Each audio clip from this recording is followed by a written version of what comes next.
प्यारे बच्चों नमस्कार। आप सभी का स्वागत है आपके अपने पसंदीदा YouTube channel dream study point में। तो आज के इस वीडियो क्लास में बिहार बोर्ड के क्लास 7 के इतिहास के अध्याय 7 है सामाजिक सांस्कृतिक विकास। तो इसके अभ्यास के सभी प्रश्नों का संपूर्ण हल करने वाले हैं।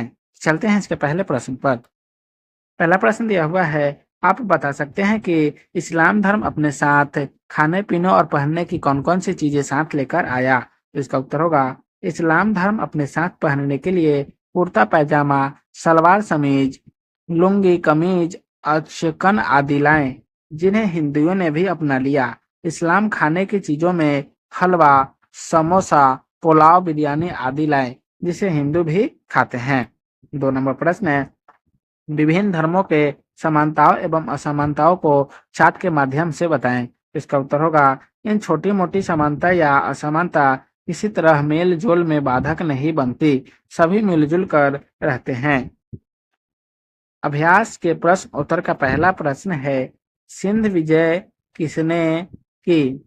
तो इसका उत्तर होगा, मोहम्मद बिन कासिम ने। 2 नंबर प्रश्न है, मोहम्मद गजनी के साथ कौन सा विद्वान भारत आया। इसका उत्तर होगा, अल बेरूनी।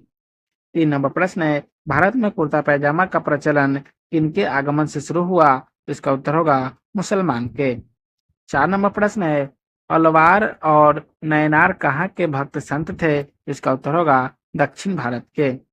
5 नंबर प्रश्न है, मोइनुद्दीन चिश्ती की दरगाह कहाँ है। इसका उत्तर होगा, अजमेर में।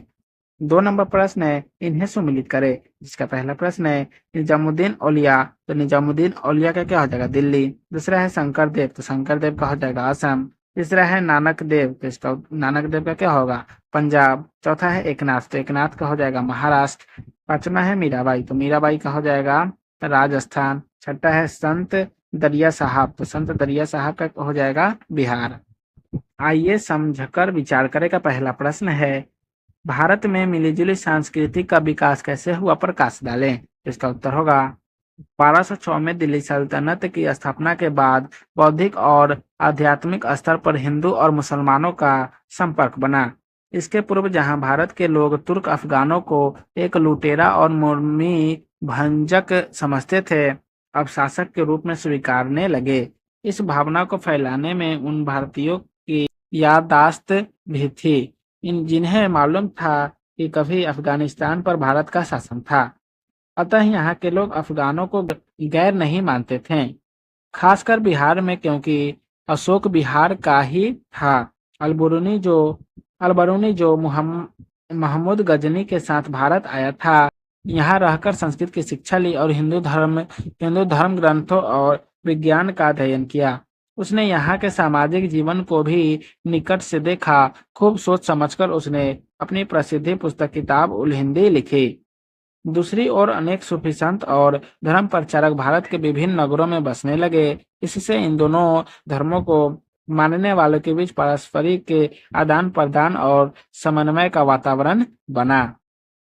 मुस्लिम शासकों, खासकर मुगलों द्वारा स्थापित राजनीतिक एकता और सबसे बड़ा प्रभाव हिंदू भक्त संतों एवं सूफी संतों के मेल मिलाप बढ़ने पर दोनों ने इस भावना का प्रचार किया कि भगवान एक है, ईश्वर और अल्लाह में कोई फर्क नहीं है। सभी धर्म के लोग की चरम अभिलाषा खुदा तक पहुंचने की होती है। तुम खुदा को देखो। आगे चलकर एक से एक के पहनावे और खान पान को दूसरे ने अपनाया।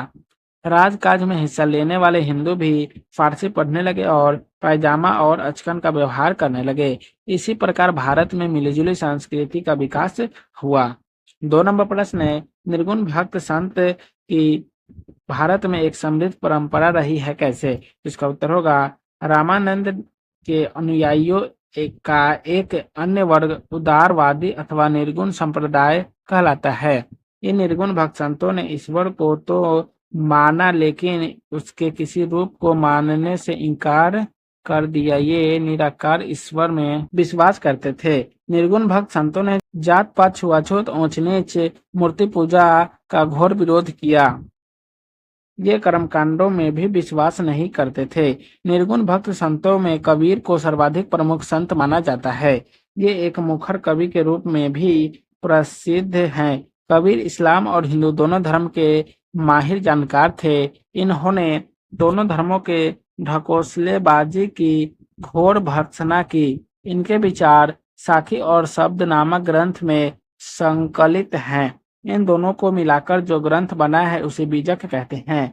कबीर के उपदेश में ब्राह्मणवादी हिंदू धर्म और इस्लाम धर्म दोनों के आडंबरपूर्ण पूजा पाठ और आचार व्यवहार पर कठोर कुठारापात किया गया। यद्यपि इन्होंने सरल भाषा का उपयोग किया, किंतु कहीं-कहीं रहस्यमयी भाषा का भी उपयोग किया है। ये राम को तो मानते थे, लेकिन इनके राम अयोध्या के राजा दशरथ के पुत्र नहीं थे। इन्होंने अपने राम के रूप का इन शब्दों में बताया है। दशरथ के गृह ब्रह्म न जन्मे इच्छल माया किन्हा। इन्होंने दशरथ के पुत्र राम को विष्णु का अवतार मानने से भी इनकार किया। चारी भुजा के भजन में भूल पड़ा संसार, कबीरा सुमिरे ताहि हो जाकी भुजा अपार। गुरु नानक देव तथा दरिया साहेब निर्गुण भक्त संतों की परंपरा में ही है। 3 नंबर प्रश्न है, बिहार के संत दरिया साहब के बारे में आप क्या जानते हैं, लिखे। इसका उत्तर होगा, दरिया साहब का कार्यक्षेत्र तात्कालिक शाहाबाद जिला था, जिसके अब 4 जिले भोजपुर, रोहतास, बक्सर और कैमूर हो गए हैं। बिहार के दरिया साहब एक ईश्वरवादी थे। इनका मानना था कि ईश्वर सर्वव्यापी है तथा वेद और पुराणों दोनों में ही उसी का प्रकाश है। ईश्वर को दरिया साहब ने निर्गुण और निराकार माना। इन्होंने अवतार और पूजा पाठ को मानने से इनकार कर दिया। इन्होंने मात्र प्रेम, भक्ति और ज्ञान को मोक्ष प्राप्ति का साधन माना। इनके अनुसार प्रेम के बिना भक्ति असंभव है और भक्ति के बिना ज्ञान भी अधूरा है।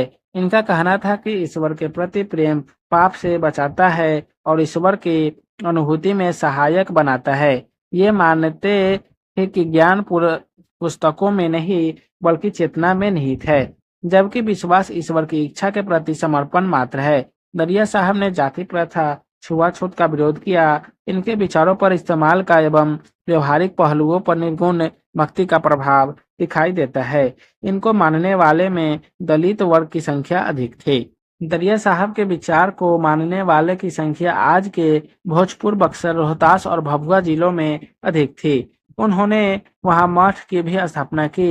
इनके मानने वालों की संख्या वाराणसी में भी कम नहीं थी। दरिया साहब के क्या उपदेश थे, उसे निम्नलिखित अंशों से मिल सकते हैं। एक, ब्रह्म सकल घटवासी, वेदों की तेबा दुरो परनासी। ब्रह्म विष्णु महादेव देवा, सभी मिली रही ज्योति सेवा। 3 लोक से बहरे से सदगुरु का देश। तीर्थ व्रत भक्ति बिनु फीका तथा पहरी पाखंड पथल का पूजा। दरिया साहब को बहुत हद तक कबीर का अनुगामी कहा जा सकता है। 4 नंबर प्रश्न है, मनेरी साहब बिहार के महान सूफी संत थे कैसे। इसका उत्तर होगा, मनेरी साहब का पूरा नाम हजरत मखदूम सरफुद्दीन याहिया मनेरी। बिहार के फिरदौसी परंपरा के संतों में मनेरी साहब का विशेष महत्व है। भारत में मिलीजुली संस्कृति की जो पवित्र धारा सूफी संतों ने बहाई, उस संस्कृति को बिहार में मजबूत करने का काम मनेरी साहब ने ही किया। इन्होंने संकीर्ण विचारधारा का न केवल विरोध किया बल्कि जाति पाति एवं धार्मिक कट्टरता का भी विरोध किया। इन्होंने साम्यवादी संस्कृति के निर्माण का सक्रिय प्रयास किया। इनके प्रयास से फिरदौसी परंपरा को बिहार में काफी लोकप्रियता मिली। मनेरी साहब ने मनेर के मुनार गांव, जो अभी बांग्लादेश में पड़ता है, तक यात्रा की और ज्ञानार्जन किया। इनके बाद ये राजगीर तथा बिहार शरीफ में तपस्या करते हुए धर्म प्रचार में भी लीन रहे। फारसी भाषा में उनके पत्रों के 2 संकलन मकतूबात सदी एवं मकतूबात 2 ग्रंथ प्रमुख है। मनेरी साहब ने हिंदी में भी बहुत लिखा है, जिनमें इन्होंने ईश्वर को अपने सूफियाना ढंग से व्यक्त किया है। इन्होंने इस लेख में अपने को प्रेयसी तथा ईश्वर या अल्लाह को प्रेमी माना है। मनेरी साहब का मजार मनेर में न होकर बिहार शरीफ में इनकी मजार के बगल में ही उनकी माँ बीबी रजिया का भी मजार है। बीबी रजिया सूफी संत पीर जगजोत की बेटी थी। 5 नंबर प्रश्न है, महाराष्ट्र के भक्त संतों की क्या विशेषता थी। इसका उत्तर होगा, महाराष्ट्र के भक्त संतों की विशेषता को जानने के लिए हमें 13वीं सदी से 17वीं सदी तक ध्यान देना होगा। भक्त संतों की परंपरा के जन्मदाता रामानुज थे, जो दक्षिण भारत के थे। उन्हीं के उपदेशों को भक्त संत ने दक्षिण भारत से लेकर महाराष्ट्र तक फैलाया। महाराष्ट्र में 13वीं सदी में नामदेव ने भक्ति धारा को प्रवाहित किया, जिसे 17वीं सदी में तुकाराम ने आगे बढ़ाया। इस बीच हम भक्त संतों की एक समृद्ध परंपराओं को देखते हैं। इन भक्त संतों ने ईश्वर के प्रति श्रद्धा, भक्ति एवं प्रेम के सिद्धांत को लोकप्रिय बनाया। इन संतों ने धार्मिक आडंबर, मूर्ति पूजा, तीर्थ व्रत, उपासना और कर्म कांडों का घोर विरोध किया और कहा कि यह सब कुछ नहीं, केवल दिखावा मात्र है। इन्होंने आय की वर्ण व्यवस्था को भी मानने से इनकार कर दिया और जाति पाति, ऊंच नीच के भेदभाव का घोर विरोध किया। इनके अनुयायियों ने सभी जाति के लोग, महिलाओं और मुसलमानों को भी शामिल किया। महाराष्ट्र के इन संतों ने भक्ति की यह परंपरा पंढरपुर में विठ्ठल स्वामी को जन जन के ईश्वर और आराध्य के रूप में स्थापित किया। ये विठ्ठल स्वामी विष्णु के ही एक रूप श्री कृष्ण थे। महाराष्ट्रीय भक्त संतों की रचनाओं में सामाजिक कुरीतियों पर करारा प्रहार किया गया। इन्होंने सभी वर्गों, जातियों, यहाँ तक कि अंतज्य कहे जाने वाले दलितों को भी समान दृष्टि से देखा। इस भक्त संतों ने अपने अभंग द्वारा सामाजिक व्यवस्था पर ही प्रश्न चिन्ह खड़ा कर दिया। संत तुकाराम ने अपने अभंग में लिखा, जो दीन दुखियों में पीड़ितों को अपना समझता है वही संत है, क्योंकि ईश्वर उसके साथ है। विचारणीय मुद्दे का पहला प्रश्न है, मध्यकालीन भक्त संतों में कुछ उपवादों को छोड़कर एक समान विशेषताएं थी, कैसे? इसका उत्तर होगा, मध्यकालीन भारत में भक्त आंदोलन के उद्भव और विकास में कई परिस्थितियां जिम्मेदार थी। वैदिक पंडित पुरोहित कर्मकांडों को आधार बनाकर जनता का शोषण करते थे, जो कर्मकांडों के व्यय को वहन करने योग्य नहीं थे। उन्हें नीच करार दिया गया। इस कारण समाज में दलितों की संख्या बढ़ गई। इन्हीं बुराइयों को दूर करने में भक्त संत लगे रहे। यद्यपि आगे चलकर इनमें भी दो मतावलंबी हो गए, लेकिन धर्म सुधार की जिस मकसद से ये संत बने थे उसमें कोई अंतर नहीं आया। इसलिए कहा गया है कि कुछ अपवादों को छोड़कर भक्त संतों की एक समान विशेषताएं थी। 2 नंबर प्रश्न है, शंकराचार्य ने भारत को सांस्कृतिक रूप से एक सूत्र में बांधा, कैसे? इसका उत्तर होगा, शंकराचार्य ने भारत की चारों दिशाओं में मठों का निर्माण कर भारत को सांस्कृतिक रूप से एक सूत्र में बांधने का काम किया। वे चारों मठ थे, उत्तर के बद्रिकाश्रम, दक्षिण में श्रृंगेरी, पूर्व में पुरी तथा पश्चिम में द्वारिका। इस प्रकार हर भारतीय जीवन में एक बार इन मठों में जाकर पूजा अर्चना करना अपना एक कृत्य मानने लगा। इससे संपूर्ण भारत धार्मिक और सांस्कृतिक रूप से एक सूत्र में बन गया। उस शंकराचार्य को आदि शंकराचार्य कहते हैं। अभी हर मठ के अलग अलग शंकराचार्य होते हैं ताकि परंपरा कायम रहे। एक शंकराचार्य की मृत्यु के बाद दूसरे शंकराचार्य नियुक्त हो जाते हैं। 3 नंबर प्रश्न है, क्या आपके गांव में पुजारी मध्यकालीन संतों की तरह कर्मकांड, जात पात, आडंबर आदि का विरोध करते हैं? अगर नहीं तो क्यों? तो इसका उत्तर होगा, ग्रामीण क्षेत्रों में अभी बहुत बदलाव नहीं आया। अभी भी यहाँ के पुजारी कर्मकांड, जात पात, आडंबर आदि का विरोध नहीं करते, कारण कि यदि वे ऐसा करें तो उनकी रोजी ही समाप्त हो जाए। दूसरी बात है कि गांव के ऊंची जातियां उनका समर्थन भी करती है, इसलिए कानून की परवाह किए बिना वे लगातार लकीर के फकीर बने हुए हैं। और आर्य समाज का जब तक बोलबाला था तब तक इसमें कुछ कमी आई थी, लेकिन अब ये निरंकुश हो गए हैं, सरकार भी कुछ नहीं कर पाती। 4 नंबर प्रश्न है, क्या आपने हिंदू और मुसलमानों को साथ रहते हुए देखा है? उसमें क्या क्या समानताएं हैं? तो इसका उत्तर होगा, मैं तो जन्म से ही हिंदू और मुसलमानों को साथ साथ रहते हुए देखा है। हमने देखा ही नहीं कि बल्कि साथ साथ रहे भी हैं और आज भी साथ साथ रह रहे हैं। अभी का आर्थिक जीवन इतना पेचीदा हो गया है कि बिना एक दूसरे का सहारा लिए हम एक कदम भी आगे नहीं बढ़ सकते। हम सभी साथ साथ है। कभी कभी कुछ राजनीतिक कारणों से विभेद सा लगता है। हे अंदर अंदर से सभी साथ साथ है। कुछ राजनीतिक दल तो ऐसे हैं जो एक होने ही नहीं देना चाहते, सदैव लड़ाते रहना चाहते हैं। वे यही दिखाने में मशगूल रहते हैं कि कौन पार्टी कितना मुसलमानों की हितैषी है, लेकिन इस धूर्तता को मुसलमान भी समझ गए हैं। इसका उदाहरण अभी बिहार और गुजरात है। अब राजनीतिक आधार पर वोट पड़ने लगे, धर्म और जाति के आधार पर नहीं।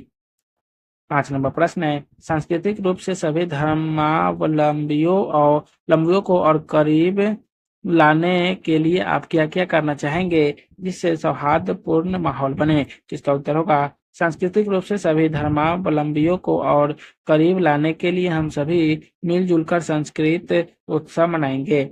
उनके शादी विवाह आदि खुशी के मौके पर उनके अपने यहाँ बुलाएंगे और उनके बुलावे पर उनके यहाँ जाएंगे। ऐसा करना क्या है, सदियों से ऐसा भी होता आया है और अभी भी हो रहा है। यदि राजनीतिक नेता चुप रहे तो कहीं कोई गड़बड़ी नहीं होगी।